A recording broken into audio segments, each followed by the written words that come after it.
So this is in the first quadrant, so it's quite easy. It would be very tedious for us to be like, what's tan of 60 in this third quadrant? Yes, it doesn't work.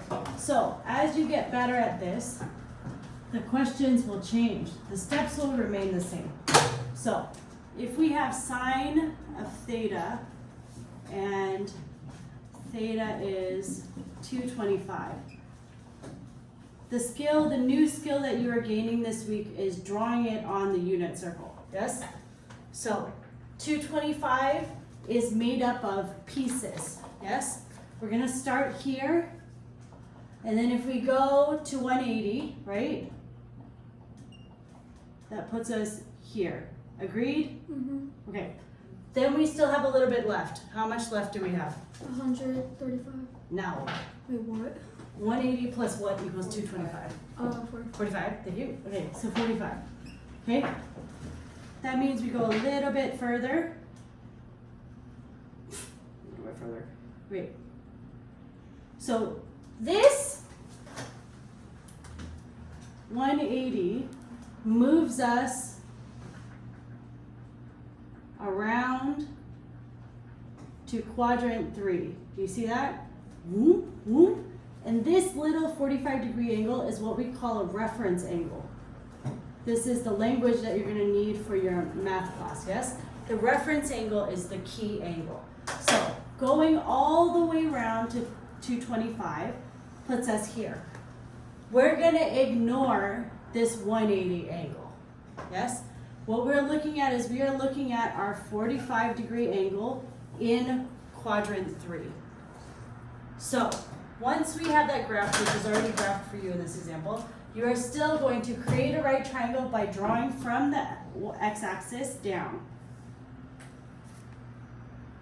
to here, creating a right angle, okay? Then we have to add our ratios. Nana, it's your turn. What is the number ratio opposite of 45? Everybody's giving me the same face. Okay, that's correct. So then for a 45, because what we're imagining here, what we actually have here is a 45-degree angle, yes? So if we're drawing like we did for homework, where's our reference ratios? What's opposite of 45?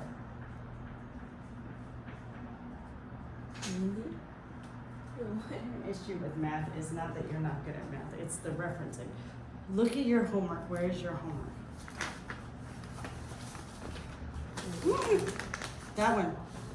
The second page of that on the back. Ratios, the reference ratios. This is a 45, 45 degree, 90 triangle. So let me ask you one more time. This time is the golden time. What is the side opposite of 45? What's the reference ratio? 1. Thank you. And then opposite of 45, also 1. What's the hypotenuse? Yes, thank you. Okay. So let's try this. Dan.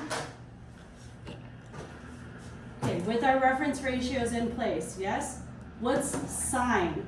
So we applied the ratios, we have to check the signs. Are any of these negative? No. What? Did you say no? Yeah, yes. I said What? yes. Which ones are negative? Which sides are negative? Okay. Okay. The point you're talking about is here, right? That's a negative x. Yeah. And also negative y. a negative y. Yes. Yes? Okay. So now we're going to do, so check signs. We added the signs in. Yes? Conceptually, you're still expected to know coordinate planes, which is this is x is positive, y is positive. X is negative, y is positive. X and y are both negative. You showed me this on your little unit circle already, unless you're just copying them off the internet, which I know none of you are, because you're all quite motivated, and that's not even sarcasm. So, here we go. Apply Zopatoa. Sine of 225 equals the opposite over the hypotenuse. Let's try this one more time. Haruka, what's the opposite value for this one? 1, -1. Good, thank you, nice catch. Okay, Joshua, what is the hypotenuse value for this triangle? √2. Good. We have to rationalize that, yes, because that cannot stand. So when we rationalize, we multiply the top and the bottom by the denominator. Get negative root 2 over 2. So that's the answer, yes? So that's the second problem on the worksheet. Okay. Genta? Genta, do you have a question? Yeah. Oh, okay. Wait. Oh. Isn't like all like the lines supposed to be one? Cause like You mean the legs of the triangle? What are we talking that part.